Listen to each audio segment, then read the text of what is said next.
और आज एक सवाल जो हम आप तमाम से लोगों से पूछ रहे हैं कि आर यू ओके, और यही सवाल आप लोगों से पूछे कि क्या आप अपने आसपास के लोगों से ये सवाल पूछते हैं।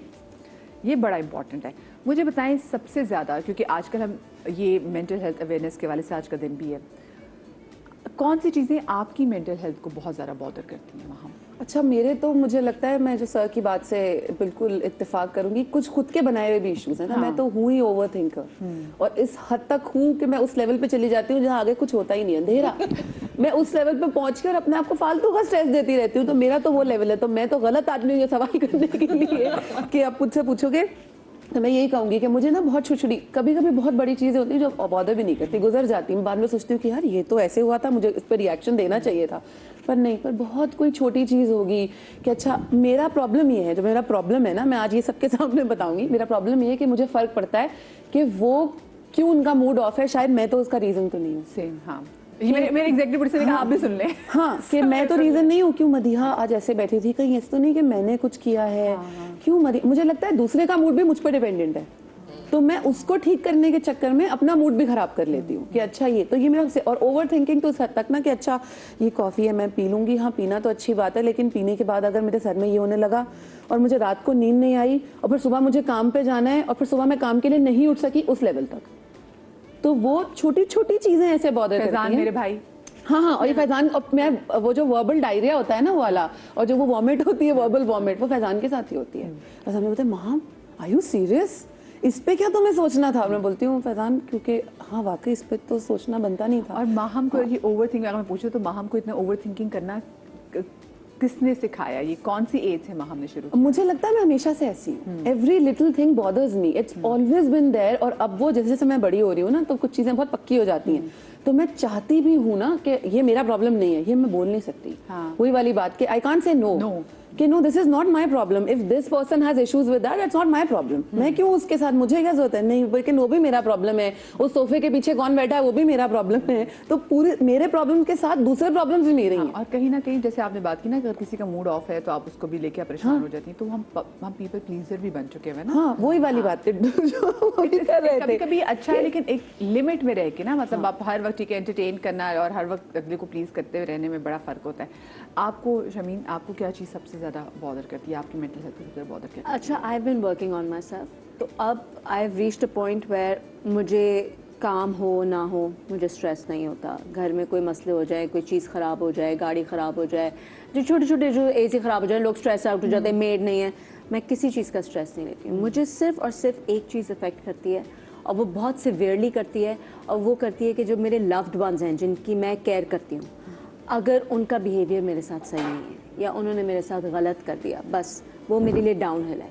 उस चीज़ के साथ मुझे कोप करना नहीं आया। मुझे नहीं समझ में आया अब तक कि मैं कैसे अपने आप को ये सिखाऊं और समझाऊं कि अगर किसी की मैं केयर करती हूँ और वो मेरी पलट के इस तरह से केयर नहीं कर रहा, तो उसमें मुझे स्ट्रॉन्ग बनना है। मैं स्ट्रॉन्ग नहीं हूँ, मैं इस चीज़ में आके बहुत वीक हूँ। तो मेरा जो सबसे बड़ा ट्रिगर है और ओनली ट्रिगर है वो ये है कि मैं किसी की केयर करती हूँ और वो मेरी उस तरह से केयर नहीं करता, या वो रिटर्न वो हर्ट करता है, हम एक्सपेक्ट कर लेते हैं ना कि अगला अब हमसे अच्छा करेगा, हम अच्छा करेंगे। क्योंकि मैं फिर जब मैं किसी की केयर करती हूँ तो मैं खुल के केयर करती हूँ और मैं कोई आई डोंट होल्ड बैक।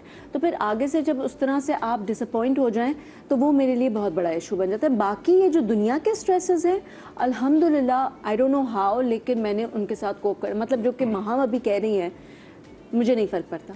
कितना टाइम लगा वैसे शमीन, ये बताओ इस सालों करने में? सालों सालों लगे मुझे। बहुत अपने आप को अपनी खुद काउंसलिंग करनी पड़ी बैठ बैठ के नहीं कोई फ़र्क नहीं पड़ता। वरना ऐसा टाइम होता था कि अगर जैसे कि फॉर इंस्टेंस हमारी नेचर ऑफ जॉब ये है कि कॉन्ट्रैक्ट बेस्ड होता है ना, प्रोजेक्ट बेस्ड होता है।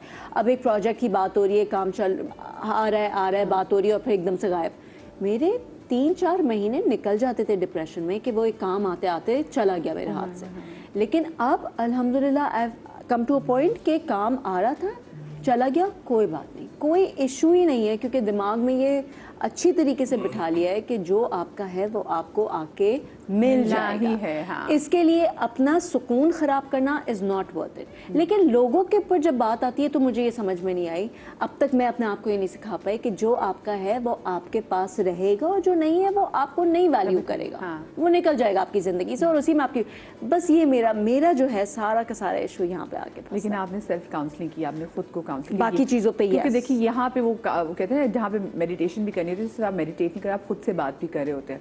मैं वैसे ना ये जो ढाबा कल्चर है मैं इसकी बड़ी शुक्रगुजार भी हूँ इस वजह से, क्योंकि जब शाम में मैं देखती हूँ बहुत सारे मर्द हज़ार बैठे ना तो अपने बड़े जो टेंशन हैं वो आपस में शेयर कर लेते हैं। वरना ख़वातीन के बारे में कहा जाता था कि जो ख़वातीन जो हैं वो जब दोस्त से आपसे बैठती हैं, घर की ख़वातीन आके बैठती हैं तो वो जो दुख सुख हैं वो शेयर कर लेती हैं। लेकिन हमने ना बंदों को कहीं ना कहीं इजाज़त नहीं दी हुई कि बंदे अपनी जो वल्नरेबल साइड है, जो अपनी वीकर साइड है वो लोगों के सामने रख सकें। जैसे अगर उसको जॉब पे कोई स्ट्रेस है तो वो अपने घर आके वो नहीं बता सकता, अगर उसको किसी चीज़ पे रोना आ रहा है, क्योंकि हमने तो कहा ना मर्द तो रोता ही नहीं, मर्द को दर्द नहीं होता। ये जो बकवास किस्म के डायलॉग्स हमने फिल्मों में डाल दिए कि जी मर्द को दर्द नहीं होता, कि मतलब वो इंसान नहीं है क्या, अजीब सी रोबोट थोड़ी है।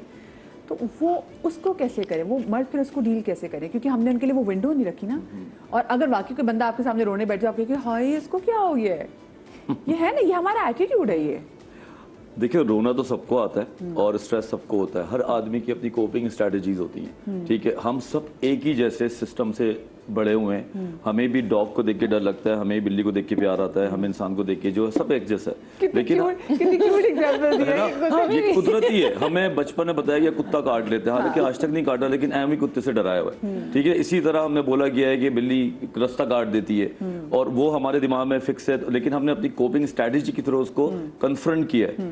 तो ये हमारे ऊपर डिपेंड करता है कि जो चीज़ हमारी लाइफ में आ रही है, अच्छी बुरी सैडनेस जो भी है, हम उसको अपने ब्रेन के थ्रू किस तरह फिल्टर करते हैं और कहाँ से उसको चैनलाइज करके उसके लेवल को कम करते हैं। अब जिस तरह आपने बात की ह्यूमन का, अब मैं काउंसलिंग में हमेशा ये बताता हूँ, मैं अपनी बात बाद में करूँगा, यहाँ से स्टार्ट कर सकता हूँ कि इन मशीनों पे आप काबू कर सकते हैं, आप वैक्यूम को, माइक्रोवेव को, उसको बटन से ऑपरेट कर सकते हैं, it's all in your hands control. लेकिन जब आप इंसान के साथ बैठते हैं तो फिर आपको 30 to 40% ये पता होना चाहिए कि ये मेरे बस में नहीं है।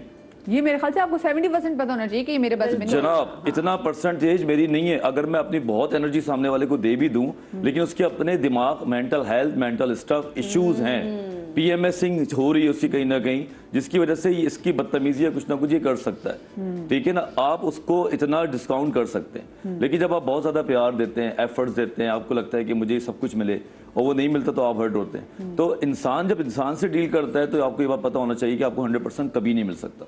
आपको 50 भी मिल जाए वो काफी है, लेकिन यहाँ पे अपना आपको, जैसे कि मुझे ये बात पता है कि मुझे कभी भी कोई इंसान हर्ट ही नहीं कर सकता, क्योंकि मैं एक्सपेक्ट बहुत कम करता हूँ, इतना कम करता हूँ कि मुझे पता है कि इनके अपने मेंटल इश्यूज इतने, ये क्या मुझे खुशी देंगे, ये क्या मुझे मतलब वो कर सकते हैं कि जिससे मुझे इनसे फ्लरिशमेंट मिल रही हो।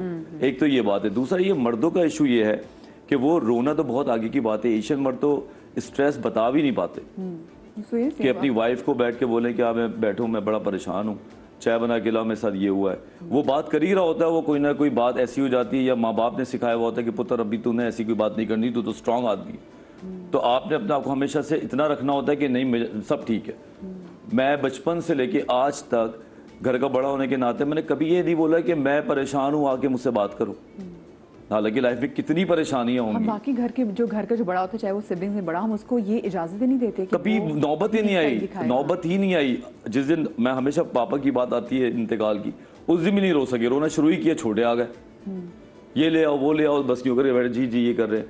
तो वो इमोशन जो कभी नहीं गए वो आज तक अटके हुए, उनको कोई क्लोजर नहीं मिलता। हाँ एक जगह होती है, मस्जिद में जाके थोड़ा आंखों में आंसू आ जाते हैं, वो होते कहीं और के आंसू हैं, निकल में आ जाते हैं तो थोड़ा कैथारसिस हो जाता है। पता है डॉक्टर वजाहत, मोहसिन अब्बास है बड़े ज़बरदस्त एक्टर, वो मेरे शो में आया तो हमने उस दिन शो भी ये किया था कि मर्द को जो हम इजाज़त नहीं देते रोने की। तो मोहसिन ने ऐसी बात की थी, उसने कहा कि जब आपके घर में जैसे किसी की डेथ भी होती है ना, तो जहाँ पे ख़वातीन इस वक्त रो रही होती हैं लिपट लिपट के, कहते हैं हम बंदों की टेंशन पता क्या होता है कि अच्छा अब दरिया आनी है, टेंट आना है, कफन दफन का इंतज़ाम करना है, कब्र के जाके इंतज़ाम करनी है, कब्र को जाके देखना है। कहते हैं हमें वो वक्त ही नहीं मिलता कि हम वो उस वक्त वो रो सकें, तो हम तो उस चीज़ में लग जाते हैं। तो ये बहुत सारी चीज़ें जो है ना ये पाइलअप हो रही होती हैं, मतलब ख़वातीन फिर रो लेंगी, बात कर लेंगी। और कहीं ना अभी क्योंकि हमारे ड्रामा से भी हमें रोती हुई औरत ही अच्छी लगती है, हमें वही अच्छी औरत लगती है कि जी जो रो रही होती है ना, तो हम कहते हैं कितनी मासूम है। लेकिन बंदों के वाले से आप कहते हैं जैसे अगर बंदा रोना शुरू करे, तो मैंने अभी भी लोगों को देखे, लोग कहते हैं मगरमच्छ के आंसू, ड्रामा कर रहा है। ड्रामा कर रहा है, क्योंकि लोगों के अंदर ये है ना कि मर्द तो रोता ही नहीं है, या लड़कियों की तरह आंसू बहा रहे हो, दिस हाँ, आल्सो कम्स इन। ये कितने इतना इनसेंसिटिव किस्म का रिमार्क है जो हम लोगों को देते हैं। क्या क्या किया जा सकता है? जैसे मैं अक्सर कहती हूँ कि हमें अपने बेटों की भी तरबियत में ये बात जरूर करनी चाहिए कि बेटा नहीं, अगर आपको भी दर्द होगा, आपको कुछ चीज़ें, तो आपने उसको शेयर करना है, अपने अंदर पायलट नहीं करना। हम अपने लड़कों की कैसे तरबियत कर सकते हैं? सो सबसे पहले इमोशनल सेफ्टी की मैं बात करूंगी कि लोगों को रूम दिया जाए उनके इमोशंस का। मुझे याद है कि जब मैं गुस्सा करती थी तो लाइक गुस्सा नहीं करते, सो कहीं ना कहीं आपकी इमोशन सप्रेस होते हैं, उनको निकलना होता है, और ऐसा नहीं कि वो आपकी शख्सियत बन जाएगा, like late the emotion come out. So first कि पहले आप जिसको गुस्सा आ रहा है किसी भी छोटी चीज़ पे, बिकॉज मर्द हजरात का जो पहला रिस्पॉन्स ईजियर होता है वो गुस्सा करना है, और औरतों का पहले रोना, that's the first response that comes in. तो उनको उसकी इजाज़त दी जाए ताकि जो गुस्सा है जहाँ है वो निकले, और उनकी बात सुनी जाए बगैर ट्राइंग टू लाइक लेक्चर। जब भी कोई बात करो, कोई आपको लेक्चर देने लग जाता है, यार तुम क्यों रो रहे हो, वो तो है ही ऐसा, भाई उसकी बात सुन लो। द फर्स्ट थिंग इज उसकी पहले बात सुन लो। देखिएगा आप उसको अच्छे से ट्रीट करेंगे, चाय पानी दे दी, रो ली, उसकी बात सुन ली, वो कहेगा मैं ठीक हो गया। So I think first thing is to just listen and let the emotion be जो है। हमारे साथ तो मसला ये है ना कि हम मर्दों की बात करें, आप किसी के पास वैसे अपना दुखड़ा लेके भी चले जाए तो लोग बोले लो ये तो कुछ भी नहीं जो मेरे साथ हुआ था। अरे भाई पहले मेरी सुन, पहले मैं इसलिए आई हूँ, मैं इतनी कष्ट करके तुम्हारे पास पहुंची हूँ दरिया किनारे। अच्छा, मुझे इस वक्त कॉलर भी ऐड करने हैं, या साहब ऐड। अस्सलाम वालेकुम जी। वालेकुम मरिया, देखिए मैंने बहुत सब्र से सारा इंतजार किया और बड़ा आराम से आपकी बातें सारी सुनी। अच्छा, मुझे नहीं पता था कॉलर की देर से मौजूद है जी। नहीं देखिए, वो तो मैं इसलिए क्योंकि इतनी अच्छी गुफ्तगू थी और पहले बैलेंस, मुझे बड़ी खुशी ये हुई कि आपने मर्दों के मुतालिक बात की। वजाहत भाई ने बहुत सही बात की, मैं भी वजाहत भाई की पॉलिसी पे अमल करता हूँ। लेकिन मैं एक बात बताऊँ, हमारे यहाँ प्रॉब्लम जो है ना सबसे बड़ी, कि हम अपने इर्द गिर्द के लोगों पे नजर रखना चाहिए, हमें घर में नजर रखनी चाहिए। मैं आज आपको बताऊं कि मैं पिछले दिन जो एक डिप्रेशन में था, क्योंकि मैंने खुद भी लोगों को डिप्रेशन से निकाला, तो मेरे बच्चों ने मुझे डिप्रेशन से निकाला। लेकिन हालांकि वो इतने बड़े नहीं है, ठीक है, लेकिन उन्होंने मुझे डिप्रेशन, उन्होंने नोट किया कि अबू आजकल तो थोड़ा सा बिहेवियर इनका चेंज है, तो मेरे साथ बैठे कि मैंने नहीं बताना चाहता था उनको बात, लेकिन मैंने बताई, मेरे बच्चों ने मुझसे डिस्कस किया, और I am feeling so relax कि मैं आपको बता नहीं सकता। बढ़िया बात पता है क्या है? बात यह है कि हम अपने गैजेट्स में, अपनी चीजों में इतने बिजी हो गए कि हमें इर्द गिर्द के लोगों का नहीं पता, अपनी बीवी बच्चों का नहीं पता होता क्या है, या मियां बच्चों को बाप का नहीं पता होता। आपको थोड़ा से निकलना पड़ेगा, आपको एक दूसरे की फिक्र करनी पड़ेगी। मैं आपको बताऊं कि हमारे एक दोस्त डिप्रेशन में चले गए, और हम क्योंकि असल बात ये कि आपके पास अगर इर्द गिर्द लोग हो ना मौजूद, आपने अच्छे ताल्लुकात बनाए, तो आपको हेल्प आउट करते हैं। मैंने एक दोस्त को, हमारे एक तो खुदकुशी करने के लिए तैयार थे, बिलीव मी, मैं उनका नाम नहीं ले सकता, उन्होंने कहा मैं अपने घर के ऊपर जंप मार दूंगा। इतना बड़ा आदमी मेरी गोद पे आके लेट गया। फिर मैंने उनको समझाया कि यार कोई मसला नहीं है, तुम निकल सकते हो। फिर हमने 4-5 दोनों मिलकर उनकी हेल्प की, और अल्हम्दुलिल्लाह इज ओके नाउ, और अपनी चीज करे। वजाहत भाई से मेरा सवाल है, वजाहत भाई देखिए हम इस बिजी दौर में रह रहे हैं, ठीक है, हम अपने गैजेट देखते हैं, हम अपने व्हाट्सएप देख रहे होते हैं, सब चीजें देख रहे हैं, लेकिन मेरे एज के लोग जो अपने घर के अंदर भी एबनॉर्मल बिहेवियर में चले आते हैं, कोई डिप्रेशन में जा रहा है, कोई बिहेवियरल चेंज आ रहा है, तो why don't you note it? इसमें हम लोगों का क्या किरदार होना चाहिए, ये मेरा सवाल है जी। Thank you so much मदिया। बहुत शुक्रिया। क्या सवाल? सवाल ये है कि हम कैसे नोट करेंगे, जो मुझे भी समझ में आई कि हमारे अपने घर में भी, क्योंकि हम भी नहीं लोगों को देख रहे होते, हम ऑब्जर्व नहीं कर रहे होते, अगर हमारे आसपास के लोग जो है वो उनकी मेंटल हेल्थ खराब हो रही होती है, या इफ दे नॉट वेल, तो हमें पहली बात तो ये है कि कैसे देख हमने सकते हैं? ये खुद से ठेका नहीं उठाना, हम एक दूसरे की घर में बैठ के मदद करें। We are not professionals. खाना एक ही शख्स घर में बनाता है तो सब खाते हैं, जरूरी नहीं कि अपना अपना खाना सब बनाए। और एक दूसरे की बात ये कि हर आदमी का अपना रोल है। अगर आप में से कोई भी शख्स किसी को ऐसा सोचता है या देखता है कि ये सैड है, सिर्फ एक सिम्टम की बात कर लेना, या अनफ्रेश है, तो आप उसको ज्यादा कहानी ना सुनाए, आप उसको किसी थेरेपिस्ट का ले जाए, आप उसके लिए अपॉइंटमेंट बुक करा के उसको पकड़ के ले जाएं। चलो यार मुझे तुम ठीक नहीं लग रहे, मेरे एक जानने वाला है, वहां चलते, बैठ के आते हैं, क्या फर्क पड़ता है, उसके बाद कॉफी पीते हुए आ जाएंगे। आप उसको ज्यादा खुद ना पढ़ाना शुरू कर दें, क्योंकि आपको खुद इतना नहीं पता होता। बाज़ औक़ात आप गलत थेरेपी स्टार्ट कर देते हैं, आपको लगे आपकी बात से कोई और चीज ट्रिगर हो जाए जी, जो बहुत सिवियर, अगर डिप्रेशन या एंग्जाइटी का शिकार हो, यू नेवर नो। कोई भी एडवाइस काम ना करे उसमें। एडवाइस इतनी देना बहुत बड़ी, यही अजीम मेहनत है कि आप उसको सिर्फ इतना कहते हैं किसी डॉक्टर को दिखा दो। अगर आपके जख्म होता है तो आप एक हद तक ही देखते ना, आप देखते नहीं ये तो बड़ा जख्म है, इसको दिखा दो जाके, तो आप खुद से घर में उसको समझाना शुरू ना कर दें। क्योंकि आज से 20-25 साल पहले लोग की नॉलेज कम थी और घर में सारी थेरेपीज हो जाती थी। सब कुछ हो जाता था, वो अम्मा बैठी किचन में अपनी बेटी के साथ रोटी बनाते बनाते थेरेपी हो गई। हाँ, ठीक है, बात हो गई। अब नहीं है क्योंकि बच्चे भी तेज हो गए, उनको भी काफी चीजें पता है, और माशाल्लाह सब तो ऑनलाइन से लेके क्या नहीं है, अब तो आके खोल रहे हैं सामने चीज आ जाती है। तो उसको आप सिर्फ इतना बोलते हैं कि अगर कोई स्ट्रेस्ड आउट है, कोई रो रहा है, कि नींद पूरी नहीं कर रहा, कोई खाना नहीं खा रहा, किसी का चेहरा उतर गया है, कोई एक्टिविटीज में इन्वॉल्व नहीं है, सिर्फ आप उसको बोलें कि आई थिंक तुम्हें डॉक्टर के पास जाना चाहिए या मैं तुम्हें लेके चलूँ, वो इसको 2 हफ्ते में बेहतर कर सकता है। क्योंकि देखिए वाकई चेंजेस आना शुरू हो जाती हैं। आपको क्या लगता है महम कि आम आदमी कैसे, अगर कोई शख्स किसी जहनी तनाव से गुजर रहा है तो वो उसको कैसे पकड़ सकता है? आपका क्या आई पैरामीटर है थिंक जिसमें आप जज सेल्फ करती हैं? अवेयरनेस बहुत ज़रूरी है। अगर मुझे कोई चीज़ बॉदर कर रही है और इस हद तक कर रही है कि मुझे पता है कि it's not right, it is not me, ये मैं नहीं हूँ जो मेरे साथ ये हो रहा है। अगर मुझे गुस्सा, क्योंकि हम अक्सर कहते हैं जी रोना धोना ही डिप्रेशन, कभी कभी आपकी एंजाइटी और डिप्रेशन और स्ट्रेस गुस्से में भी निकल रहा होता है, कोई रीजंस नहीं होते एंड आपका एंगर इतना ज़्यादा होता है कि आपको समझ में नहीं आता कि मुझे, बाद में आप शायद रियलाइज़ करते हो। तो सबसे पहली चीज़ ये मुझे लगता है कि अगर आपको ये फील हो रहा है कि कुछ बॉदर कर रही है चीज़, तो पहले तो आप उसको खुद समझो कि हाँ मेरे साथ ये मसला है। और हमारे साथ सैडली कहूँगी कि ये प्रॉब्लम है कि अगर हम बोलेंगे कि आप कोई साइकोलॉजिकल हेल्प ले लो, तो वहाँ वो अपने आप से सेल्फ डाउट में चला जाता है कि क्या अब मुझे डॉक्टरों के पास जाना पड़ेगा इस चीज़ के लिए, अरे कुछ नहीं है। और अगर मैंने अपने किसी क्लोज इंसान से बात कर ली तो 90% चांसेस ये हैं सैडली कि वो आपको आगे से बोलेंगे अरे कुछ नहीं होता, नमाज पढ़ो, अल्लाह का शुक्र अदा करो, ऐसे ही नाशुक्रे हो रहे हो तुम। और वो आपको जज भी कर सकते हैं। हाँ, आपको ये तो डर भी होता आप- है और जरूरी नहीं है कि वो इंसान पढ़ा लिखा ना हो इसीलिए वो ऐसी बातें कर रहा है। बहुत सारे ऐसे पढ़े लिखे लोगों को मैं जानती हूँ, मेरे दोस्तों में भी ऐसे हैं कि जिनसे आप बात करोगे और आप उनको एक बेसिक चीज बोलोगे कि यार ये ऐसे हो रहा है, तो I think he needs help या आई नीड हेल्प, तो कहा कुछ नहीं होता, इन चीज़ों को इग्नोर करो, अल्लाह का शुक्र अदा करो। किस चीज़ की कमी है तुम्हें? नहीं, कमी की वजह से नहीं है, ये मेरे साथ हो रहा है, it's like a chemical imbalancement which is happening in my brain right now, और मुझे इसके बारे में बात करना जरूरी है। तुम मेरी हेल्प नहीं कर सकती, शायद वो मेरी हेल्प कर सकते हैं। हाँ, तो मुझे जाना चाहिए, तो मैं सोच रही हूँ जाने का।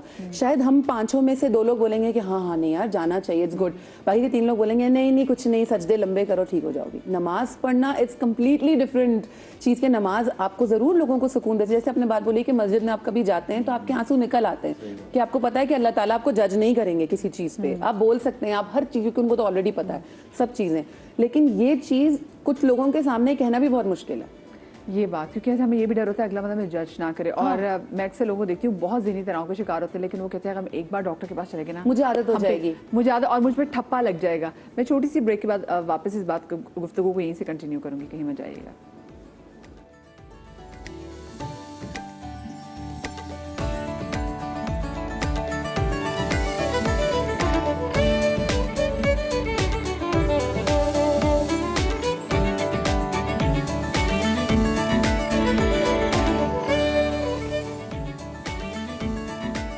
Welcome back after the break.